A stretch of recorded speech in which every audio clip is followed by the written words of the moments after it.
16 फरवरी को crime branch की unit 7 ने एक लेडी और एक मेल को 3 kg 641 ग्राम मेफेड्रॉन के साथ कस्टडी में लिया था।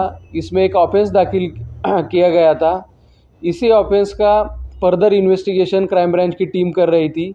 इसी फर्दर इन्वेस्टिगेशन के दरमियान सांगली डिस्ट्रिक्ट में कवटे महाकाल तहसील के यहाँ पे इरली करके एक गांव है। इस गांव के एरिया में मैन्युफैक्चरिंग यूनिट पिन पॉइंट करने में, वो डिस्ट्रॉय करने में और वहाँ से 122 kg मेफेड्रॉन सीज करने में क्राइम ब्रांच की टीम सक्सेसफुल हुई है। इस पूरी कार्रवाई में 6 एक्यूज़ को हम अरेस्ट कर चुके हैं। टोटल एक्यूज़ की संख्या इस केस में अभी 10 हो चुकी है और अब तक इस केस का जो टोटल सीजर है वो 252 करोड़ का हो चुका है और इस केस का फर्दर इन्वेस्टिगेशन जारी है। सर, वो इरली गांव में जो आप कह रहे हैं बनाने की जगह थी, वो ओनरशिप किसका था? क्या उसे पकड़ा गया है? ओनरशिप जिसकी थी उसको भी पकड़ा गया है।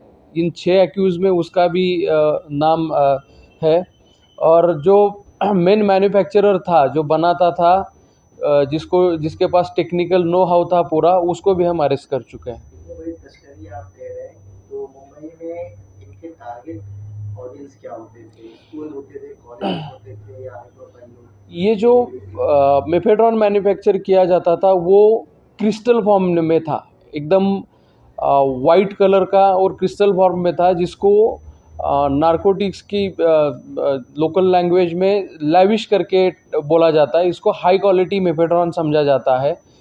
वो बहुत ही हायर रेट से लोकल मार्केट में बेचा जाता था और ये ग्रुप की अपनी एक डिस्ट्रीब्यूशन चेन है।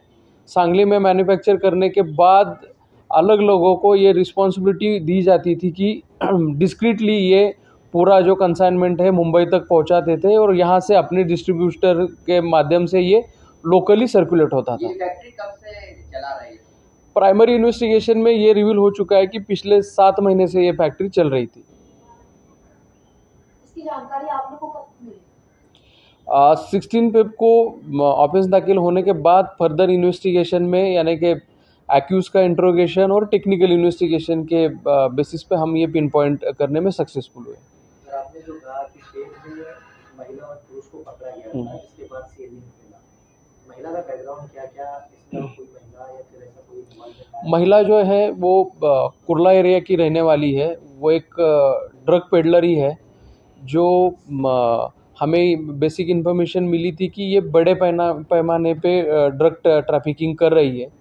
तो डिटेल्ड वर्कआउट के बाद ही वो जो एक्शन है 3 kg सीजर का वो किया गया। सर, आपने वो टारगेट ऑडियंस को एक बार अवॉइड किया, कौन होते थे मुंबई में? क्या कोई कॉलेजेस ये टारगेट करते थे या हाई प्रोफाइल सोसाइटीज टारगेट किया करते थे या सेलिब्रिटीज करते थे? क्योंकि इतनी बड़ी क्वांटिटी में, जिस तरह से आपने कहा कि क्वालिटी जो है काफ़ी अच्छे क्वालिटी की होती थी जो ड्रग्स है, तो किन लोगों को ये अपना ऑडियंस मानते थे?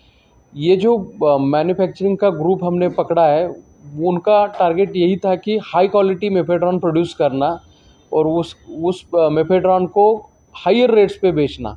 तो जाहिर है कि इसमें अच्छी इकोनॉमिकल कंडीशन वाले ही लोग ये परचेस करते थे। अभी तक कॉलेजेस या फिर आपने जो दूसरा एंगल पूछा है वो इन्वेस्टिगेशन में रिवील नहीं हुआ है, लेकिन हम उसके बारे में भी इन्वेस्टिगेशन कर रहे हैं।